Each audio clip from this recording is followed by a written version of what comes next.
بسم اللہ الرحمن الرحیم۔ السلام علیکم ورحمۃ اللہ وبرکاتہ۔ امید ہے کہ آپ سب اللہ کے فضل و کرم سے خیر و عافیت سے ہوں گے اور ایمان کی بہترین حالتوں میں ہوں گے۔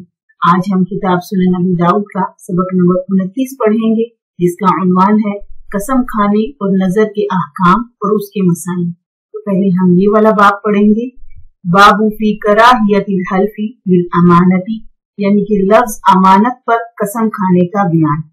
امانت کے لفظ کے ساتھ قسم کھانے کے بارے میں حنفیہ کے نزدیک اس کے انعقاد اور عدم انعقاد کی دو روایتیں ہیں۔ انعقاد کی وجہ یہ ہے کہ امانت بھی اللہ تعالیٰ کی صفات میں سے ہے، ایک صفت ہے، اور عدم انعقاد کی وجہ جو ہے وہ یہ ہے کہ امانت عبادت اور فریضہ کے معنی میں آتا ہے۔ جس کی عبارت دیکھیے، وَبِهِ قَالَ حَدَّثَنَا أَحْمَدُ بْنُ يُونُسَ قَالَ حَدَّثَنَا زُهَيْرٌ قَالَ حَدَّثَنَا الْوَلِيدُ بْنُ ثَعْلَبَةَ الطَّائِشُ عَنِ ابْنِ بُرَيْدَةَ عَنْ أَبِيهِ رضي الله تعالى عنه قال قال رسول الله صلى الله عليه وسلم من حلف بالأمانة فليس منا۔ حضرت بریدہ رضی اللہ تعالی عنہ سے روایت ہے کہ نبی کریم صلی اللہ علیہ وسلم نے فرمایا، جو شخص لفظ امانت کی قسم کھائے وہ ہم میں سے نہیں ہے۔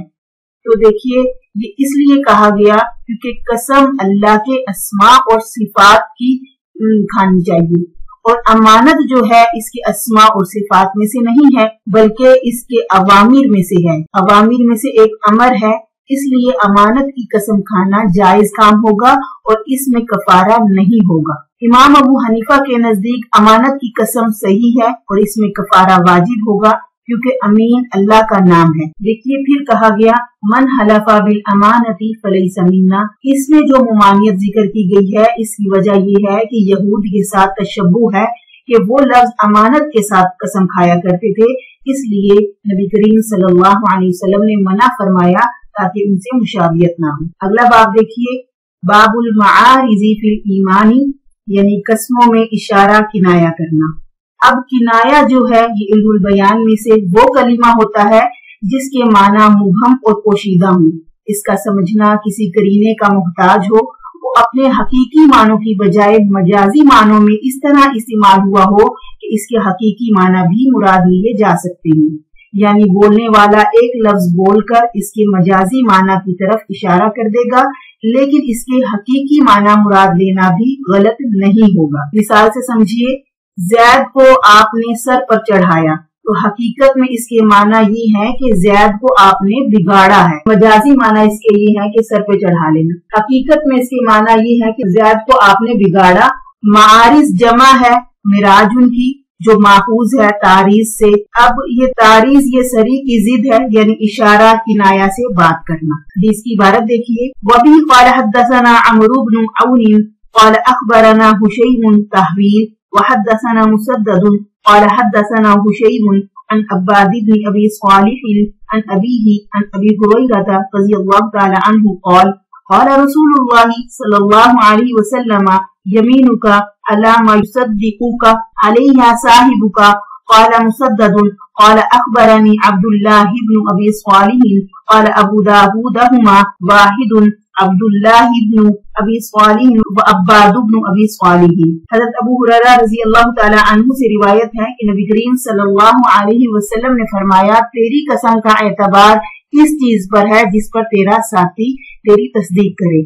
یہاں پر مسدد نے صیغہ اخبار یعنی اخبرانہ عبداللہ بن ابی صالح سے روایت کی ہے۔ ابو داؤد فرماتے ہیں کہ عباد بن ابی صالح اور عبداللہ بن ابی صالح ایک ہی شخص کے دو نام ہیں۔ تو دیکھیے یہاں پر یمینک علی ما یصدقک علیہا صاحبک، تو یمینک میں خطاب جو ہے وہ حالف کو ہے، یعنی قسم اٹھانے والے کو، یعنی مدعا علیہ، اور اس کے صاحب سے مراد اس کا مدعی ہے، یعنی مدعی جس بات پر قسم اٹھوا رہا ہے وہ قسم اس پر محمول ہوگی، جھوٹ سے بچنے کے لیے تعریض اور توریہ نافع نہیں ہوگا۔ یہ اس صورت میں ہے جبکہ قسم اٹھوانے والا بجانب ہو، ورنہ توریہ مظلوم کے لیے نافع بنے گا، جیسا کہ اگلی حدیث میں یہ ذکر کیا گیا ہے، قال صدقت المسلم اخو المسلم۔ तो इससे पता चला कि तोरिया और तारीज के जरिए झूठ से छुटकारा हो सकता है, यानी बवक्त जरूरत नाजायज नहीं है। अगली हदीस की इबारत देखिए, वबी क़ाल हद्दसना अम्रु ब्न मुहम्मद नाक़िद क़ाल हद्दसना अबू अहमद ज़ुबैरिय्यु क़ाल हद्दसना इस्राईल अन इब्राहीम इब्न अब्दिल अअला अन जद्दतिही अन अबीहा सुवैद इब्न हंज़लता रज़ियल्लाहु तआला अन्हु क़ाल खरजना नुरीदु रसूलल्लाहि सल्लल्लाहु अलैहि वसल्लम व मअना वाइल इब्न हुज्र फअख़ज़हु अदुव्वुन लहु फतहर्रजल क़ौमु अन यहलिफु व हलफ्तु अन्नहु अख़ी फख़ल्ल सबीलहु फअतैना रसूलल्लाहि सल्लल्लाहु अलैहि वसल्लम फअख़बरतुहु अन्नल क़ौम तहर्रजु अन यहलिफु व हलफ्तु अन्नहु अख़ी क़ाल सदक़तल मुस्लिमु अख़ुल मुस्लिम। देखिए यहाँ पर हजरत सुवैद बिन हंज़ला रज़ियल्लाहु ताला अन्हु से रिवायत है कि एक मरतबा हम नबी करीम सल्लल्लाहु अलैहि वसल्लम के पास जाने के इरादे से निकले। हमारे पास वाइल बिन हुजर भी थे। रास्ते में एक दुश्मन ने उनको रोक लिया। बस लोगों ने झूठी कसम खाने को बुरा जाना, लेकिन मैंने कसम खा ली कि ये मेरे भाई हैं, तो इसने इनको छोड़ दिया।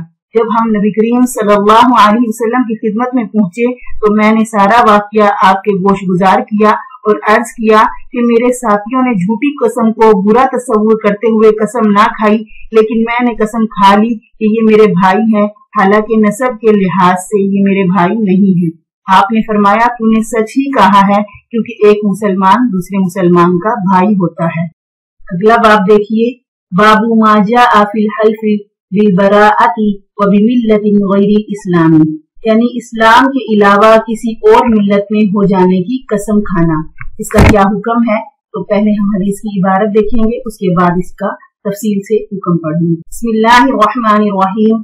वबी क़ाल हद्दसना अबू तौबत रबीअ इब्न नाफ़िअ क़ाल हद्दसना मुआविया इब्न सल्लाम अन यहया इब्न अबी कसीर क़ाल अख़बरनी अबू किलाबता अन साबित इब्न ज़हाकी अख़बरहु अन्नहु बायअ रसूलल्लाहि सल्लल्लाहु अलैहि वसल्लम तहत अश-शजरति अन्न रसूलल्लाहि सल्लल्लाहु अलैहि वसल्लम क़ाल मन हलफ़ बिमिल्लतिन गैरि मिल्लतिल इस्लाम काज़िबन फहुव कमा क़ाल व मन क़तल नफ्सहु बिशैइन उज़िबा बिही यौमल क़ियामति व लैसा अला रजुलिन नज़रुन फीमा ला यमलिकुहु। हज़रत साबित बिन ज़हाक रज़ियल्लाहु ताला अन्हु से रिवायत है कि उन्होंने रिज़वान नामी दरख्त के नीचे रसूल नबी करीम सल्लल्लाहु अलैहि वसल्लम से बैत की थी।